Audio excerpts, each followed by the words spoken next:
All right, ladies and gentlemen, welcome back to part 2 of Two Kinds by Amy Tan. Remember, we stopped at page 2 last time. We took some notes on pages 1 and 2, reminding us that Jing Mei, a young Chinese girl living in Chinatown, was trying to become a prodigy. Her mother really wanted her to become a prodigy. And they tried a lot of different things out, and they couldn't really pick one that stuck with Jing Mei until pages 3 and 4, which I asked you to read and take notes on. They found a little girl on the Ed Sullivan Show, a little Chinese girl with a Peter Pan haircut, just like Jing Mei.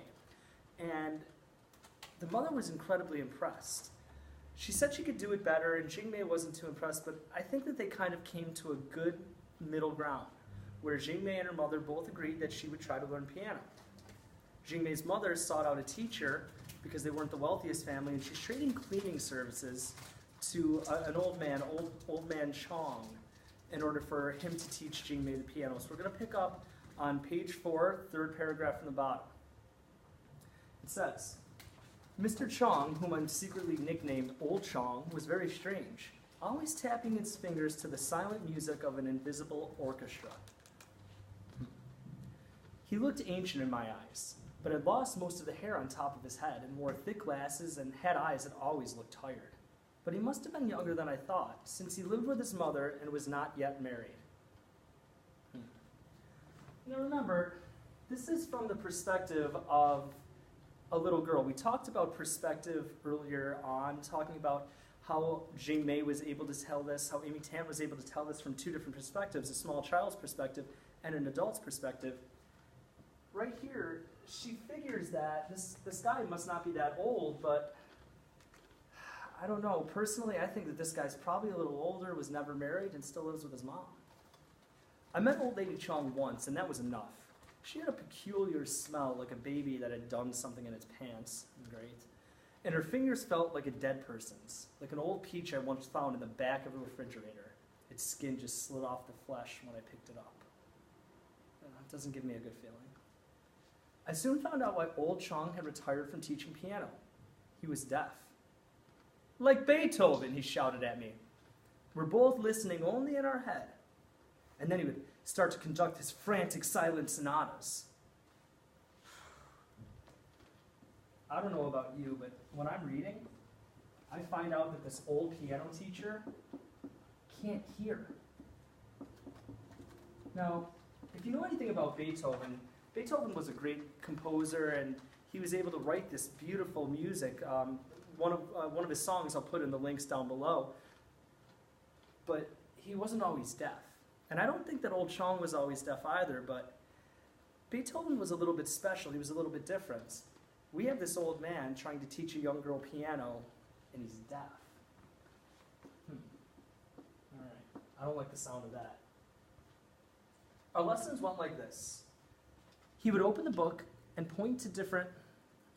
Oops. Let me get back there. He would look at the book and point to different things, explaining their purpose.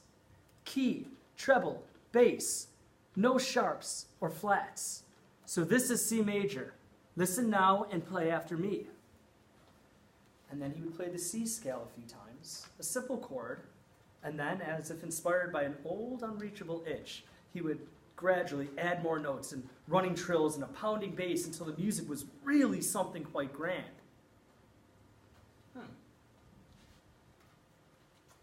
So this old man, obviously, simply by reading, he's probably a very good pianist. But being a good pianist, being good at the piano, doesn't necessarily make you a good teacher. He's trying to teach this girl some basic things, and then he's kind of going overboard. I would play after him the simple scale, the simple chord, and then just play some nonsense that sounded like a cat running up and down on top of garbage cans.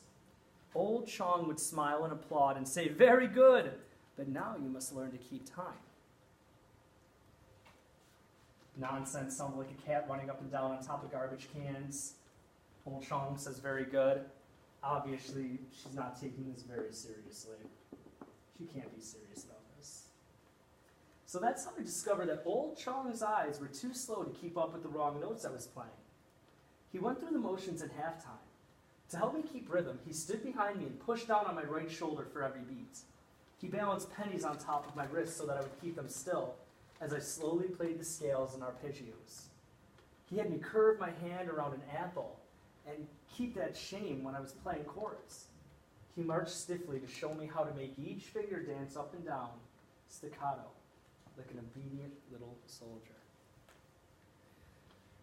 Now, I've never had a piano teacher in my life, but to me, these kind of sound like some old school methods. This is very old school. This is probably how old Chong himself learned how to play the piano. Is that going to work for a little girl? Well, I don't know yet. He taught me all these things, and that's how I also learned I could be lazy and get away with mistakes. Lots of mistakes.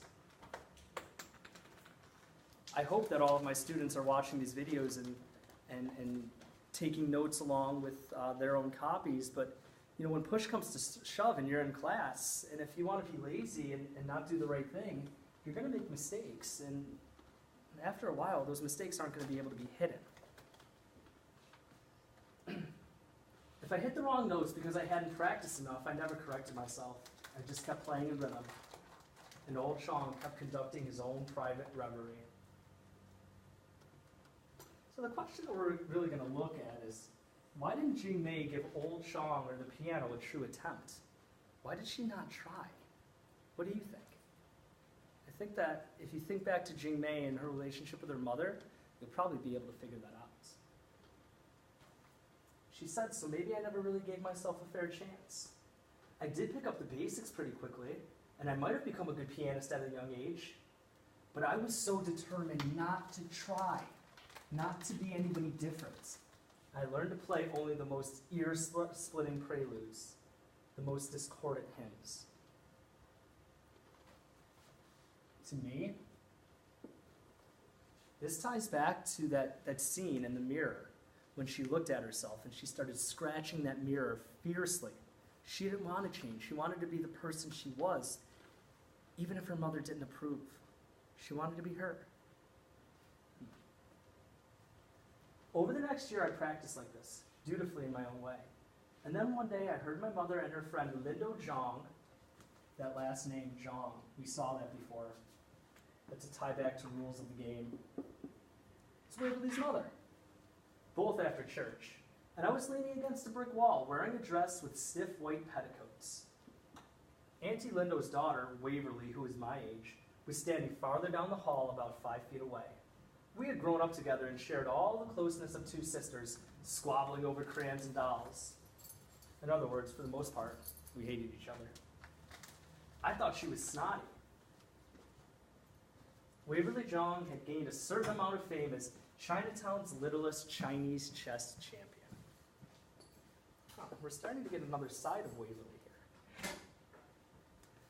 Over the next couple pages, you're going to see a little bit of Waverly Zhang and Waverly Zhang's mother, along with Jing Mei's mother, kind of having a little bit of a bickering match over pages 5 and 6, which I'm going to have you read now by yourselves. Take a look at those pages and see what happens with the relationship between Waverly and Jing Mei, as well as Auntie Lindo and Jing Mei's mother. We'll come back in just a little bit for pages 7 through 9.